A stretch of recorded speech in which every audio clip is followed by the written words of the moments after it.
Before the jokes, before the media ridiculed Julia Wendell, concrete evidence already linked her to the Madeleine case. But that evidence was ignored, buried, silenced. Today, the dossier resurfaces and reveals what no one had the courage to fully investigate. There are things that don't scream, they don't explode, they don't beg to be seen. They simply exist quiet, static, like an old envelope forgotten at the bottom of a drawer, covered in a thin layer of dust, sealed with a red stamp that screams classified, but which, ironically, was never read by those who most needed to see it. That envelope didn't hold the entire truth, but it contained a question, and sometimes questions are more dangerous than answers. The name on the first page was familiar, though not held in high regard. Julia Wendell, the girl the world decided to mock before even listening to her, before news outlets called it a hoax, before TikTok videos turned her into a meme, before authorities declared it not worth investigating. There was already a technical document, a genetic fragment, a piece with real potential to reopen one of the most iconic cases of the century. It wasn't confirmation, it was a clue, and yet it was discarded, not for lack of evidence, but because the existence of that piece threatened the comfort of established narratives. This video isn't about proving who Julia is. It's about the question no one wanted to face. Why, among all the evidence and all the accounts, was this the only one ignored with such silence? And what if the problem wasn't the validity of the evidence but the discomfort of accepting it? Perhaps the most urgent question now isn't what if it's true, but rather, why didn't anyone even want to open the envelope? It's easy to discredit someone when their truth is more unsettling than comforting. Julia didn't show up demanding attention. She emerged, hesitant, broken into fragments of memories, carrying scars she couldn't name, voids she couldn't fill, and memories that seemed borrowed from a life that might not have been hers. Her search wasn't for the spotlight, it was for belonging, something that, no matter how much you explain, is never fully understood until you've lived it. But the world, in its rush to label, pushed her to the margins of listening. They laughed, ignored, dismissed, and meanwhile, in the bureaucratic silence of a locked drawer, a dossier remained untouched. It contained data, details, a genetic connection to the McCann name. Not definitive, but not insignificant either. Evidence that could, at the very least, have sparked a new question. But it was buried, because sometimes the most dangerous truth isn't the one that's missing, it's the one no one wants to read. Today, that envelope is opened, not to deliver certainties but to remind us what happens when the fear of investigating disguises itself as skepticism, when the rush to doubt silences what hasn't yet been heard. What comes next isn't an answer, but it's what should always have been listened to. I'm opening the dossier with you. Julia never had absolute certainty about who she was, and perhaps that's the worst kind of emptiness, the one that lives between scattered memories and the silence of those who raised you. She grew up with too many gaps for her age, too many questions for the comfort of the adults around her, and an anguish that couldn't fit into words. As she grew, that discomfort took shape, flashes, sensations, dates that didn't add up, memories that seemed borrowed from another childhood. The kind of confusion that screams in the body, even when no one hears your voice. She tried to ignore. It tried to live a normal life, but the doubt wouldn't let go. It was like a constant echo. When she came across Madeleine McCann's case, something in her locked up. There was a connection there that even she couldn't fully explain, but it made sense in a strange, almost instinctive way. The physical similarities, the dates, the details. It wasn't enough to believe. She needed to know. That's when the search began. Julia went after records, information, doctors, tests. She took genetic tests, searched for clues, compared traits. And when the questions became stronger than the fear, she decided to go public. She opened up on social media. She spoke. She asked for help. What she received in return was the world laughs. News portals called it a scam, a circus, mass hysteria. Comments called her crazy, opportunistic, a walking joke. A virtual tribunal formed in seconds, and she was condemned without a trial. Few asked what drove her to persist so fiercely. Even fewer wanted to understand what it meant, emotionally, to carry a doubt like that. The story, which should have been treated with care, became entertainment. But amid the mockery, one thing went unnoticed, and that's where the story begins to shift in tone. While headlines ridiculed and videos cut snippets of her statements for more clicks, a silent dossier was forming in the background. It wasn't a hunch, it wasn't a theory, it was a technical document, with genetic data, dates, comparisons, an informal report, true but built based on real tests, conducted by laboratories that weren't just feeding sensationalism but trying, in some way, to understand what no one was willing to consider, that there might be something there that deserved to be heard. Among the papers in that dossier, one marker stood out. A genetic fragment compatible with the profile of Gary McCann, Madeleine's father. It wasn't definitive proof, but it wasn't negligible either. It was the kind of data that, in any other contexts, would demand a second round of analysis. A formal contact with the family, a verification, anything, but none of that happened. The police ignored it, the media ignored it, and even when the data was mentioned on social media, the dominant narrative had already been set. Julia was a fraud, and any new information that surfaced would be read as part of the hoax event if it suggested otherwise. This says far more about us than it does about her. Because the dossier wasn't buried because it was weak, it was silenced because it was inconvenient, because it forced open questions no one wanted to face anymore. If that genetic marker were considered, the McCann case would be back in the spotlight, and with it, the discomfort of admitting that something might have been mishandled. Julia wasn't just a lost young woman, she was a narrative risk, a walking inconvenience.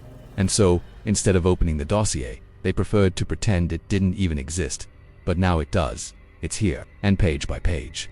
What it reveals isn't just a genetic possibility, it's a portrait of a society that's grown accustomed to dismissing doubt before even hearing it. The question was never, is she Madeleine? The real question was, why didn't anyone want to find out? The dossier was real, scattered across a sequence of pages that seemed too ordinary to carry what they did. No official seal, no weighty endorsement, just ink on paper and the silence that hung over it like a low, dense cloud, hard to pierce.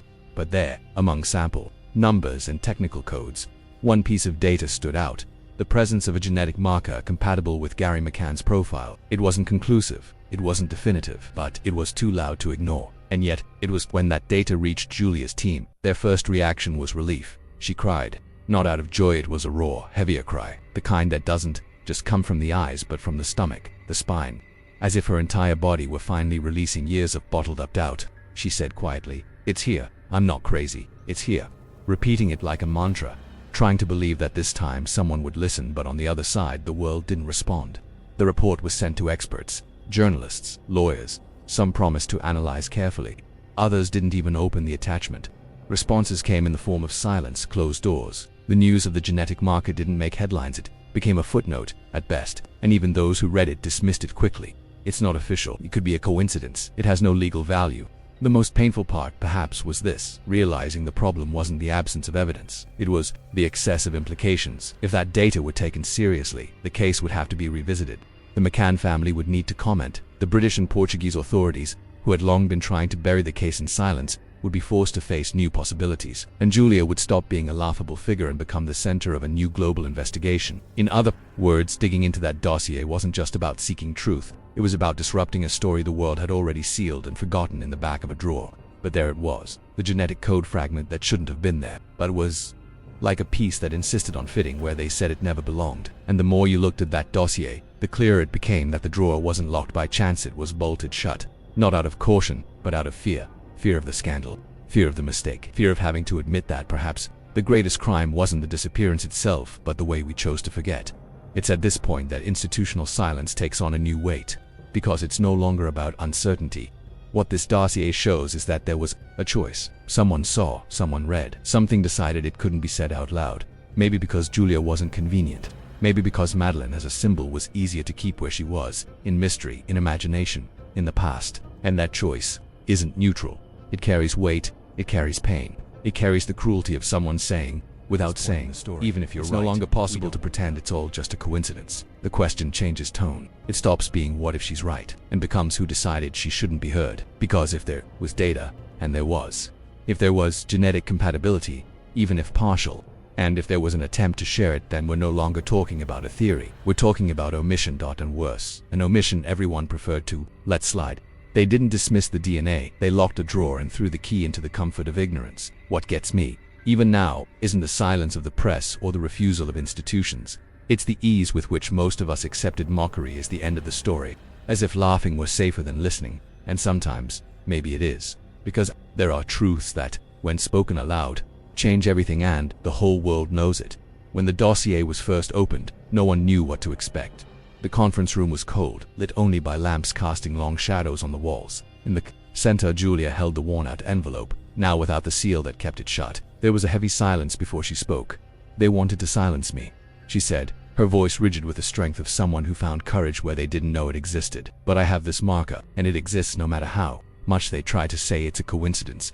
She placed the paper on the table. It was an ordinary sheet, yet the ink carried an emotional weight, the same pattern found in Gary McCann's DNA. The discussion lasted hours. The team wasn't made up of forensic geniuses, but ordinary people, journalists, independent geneticists, volunteers, all grappling with what this meant. And for the first time, they saw the combination of letters and numbers as something bigger than a code. The atmosphere shifted. A mix of tension and hope filled the room. If this is confirmed, One of the geneticists began, eyes fixed on the page as if it held the world. This changes everything. It was the first time they'd heard something beyond theories. It was a risk, a break from the official narrative. Meanwhile, Julia cried softly, not a cry of desperation, but of relief at no longer shouting alone in the dark, at finally having people willing to look at the data, to look truth in the eye. "I thought I'd go mad from keeping quiet," she whispered, and then came the twist no one expected. The geneticist responsible for the report requested a retest. His gaze was distant but firm. "Let's confirm. If it's a coincidence, we need to know, and if it's more, we can't hide it." In that moment, the conflict turned into commitment. The sealed dossier needed to become a voice. Julia thanked them. Room, once divided, united in pursuit of a simple, brutal goal, to hear what had been stifled days later. The new report arrived. The moment it was placed on the table, everyone fell silent. It was a result that didn't bring 100% certainty but confirmed a strong compatibility impossible to ignore. The geneticist's face tightened as he read. "This is far more than a coincidence." The air seemed to condense in that small room, a physical symptom that truth, above all, is a presence that takes up space, and there, without asking permission, it settled in. Julia leaned over the paper, touching the corner with reverence. This is bigger than me," she said, her voice breaking, as if recognizing she'd gone from being a discredited figure to someone carrying meaning. "I'm not just a story anymore. I'm the evidence." Someone interrupted, and now, the question hung heavy, as if everyone knew there was no turning back that from here.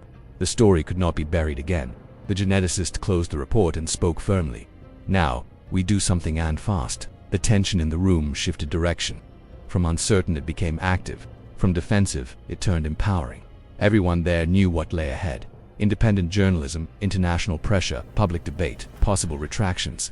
The ignored evidence had become something with a name and weight.